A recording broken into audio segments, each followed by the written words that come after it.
Have you ever looked at the news, seen a headline about how the economy is booming, but then you look at your own life, your own wallet, and think, something doesn't add up?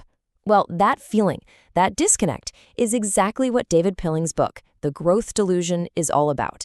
And today, we're going to use his ideas to look at a really fascinating puzzle happening right here in Taiwan. I mean, that's the big question, right? When all the numbers are going up, is our actual well-being going up with them? For a lot of us, the answer is a pretty clear no. And this gap between the official story and how we actually feel, it's not just in our heads. It points to a huge flaw in how we even measure success in the first place. So here's how we're going to tackle this. First, we'll get into what the growth delusion really is. Then we'll break down exactly what our go-to economic number, GDP, gets wrong. After that, we'll apply all this to Taiwan's unique situation, what I'm calling the happiness paradox. And finally, we'll look at a much better way to measure what actually matters by building a new kind of well-being dashboard. All right, let's dive right in. For the better part of a century, one number has pretty much ruled the world: gross domestic product, or GDP. But what if that single number, our main scorecard for how well a country is doing, has actually been leading us down the wrong path this whole time? What Pilling is saying here is that our obsession with just making the GDP number bigger has completely warped our sense of what's important. You see, GDP was never meant to measure our happiness. It was invented for one specific job: to figure out how much stuff a country could produce to fight World War II. It's a tool for measuring production, not progress. But somehow, it became the ultimate prize. And this is where you really see the delusion. On paper, the world has never been richer, but in reality, so many people feel like they're being left behind. That creates all this social tension and a deep distrust in the very systems that are telling us, hey, everything's great. It's probably the clearest sign that our main measuring stick is just broken. So, okay, why is GDP so bad at this? Let's get into the nitty-gritty of what this number is actually counting, and maybe more importantly, what it completely ignores. The main problem is that GDP is totally morally blind. It makes no distinction between good spending and bad spending. It just adds everything up. So get this. If there's a huge typhoon, all the money spent on rebuilding makes GDP go up. If crime rates rise, we spend more on police and prisons, and boom, GDP goes up again. It literally counts the cost of fixing our disasters as economic progress. How wild is that? And this slide just perfectly lays out the bizarre logic of it all. GDP counts the fuel we waste sitting in a traffic jam as a positive. But the precious time we lose with our families, that has zero value.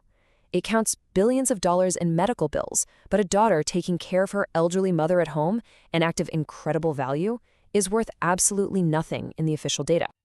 So the bottom line is that some of the most important things in our society are completely invisible to our main economic indicator. In an aging society like Taiwan, just think about the incredible amount of unpaid care that happens every single day for kids and for elders. In the world of GDP, it just doesn't exist. Same goes for the strength of our communities or the health of our planet. It's all off the books. Okay, so let's bring all of this theory right here to Taiwan, because this is where things get really, really interesting. On the one hand, you have economic data that shows a pretty big divide, but on the other, you have surveys that show people here are actually quite happy. So what's going on? How can both of those things be true? First, let's look at the inequality problem. That number 6.14x is pretty stark. It means the wealthiest fifth of households in Taiwan have over 6 times the income of the poorest fifth. That is a massive gap, and it tells a story about economic growth that isn't being shared equally at all. But then you see this. Despite that huge income gap, Taiwan ranks as the 27th happiest country on Earth, the 3rd happiest in all of Asia. So how is that possible? If the economic pie is being sliced up so unevenly, why are people reporting such high levels of well-being? This is the paradox, and its answer lies in all those GDP blind spots we just talked about. The answer, it turns out, is in everything that GDP can't measure. Taiwan's happiness seems to be built on a foundation of strong family and community ties, a fantastic public healthcare system, and a really high level of personal freedom. And check out this amazing stat.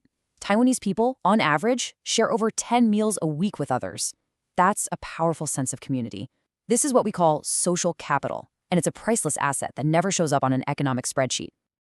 So if GDP is the wrong tool for the job, what should we be using instead? Well, the key is to shift our thinking from flow to stock. Or to put it another way, we need to stop looking at just the yearly income and start looking at the country's total long-term wealth. Here's a simple way to think about it. GDP is a flow, kind of like a company's yearly profit and loss statement. National wealth, on the other hand, is a stock. It's the company's total balance sheet, all its assets. Now, you can boost your profits for 1 year by selling off all your valuable machines, right? But you're destroying the long-term health of your company. And that's exactly what focusing only on GDP does to a country.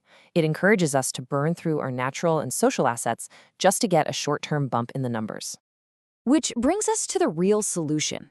What we need to do is replace that single, faulty speedometer with a full-on, comprehensive dashboard, one that gives us a true picture of how our country is really doing. So here's a rough idea of what that could look like for Taiwan. Instead of just plain old GDP, we'd look at green GDP, which subtracts the cost of pollution. Instead of average income, which gets skewed by the super rich, we'd focus on median household income, what the typical family is actually experiencing.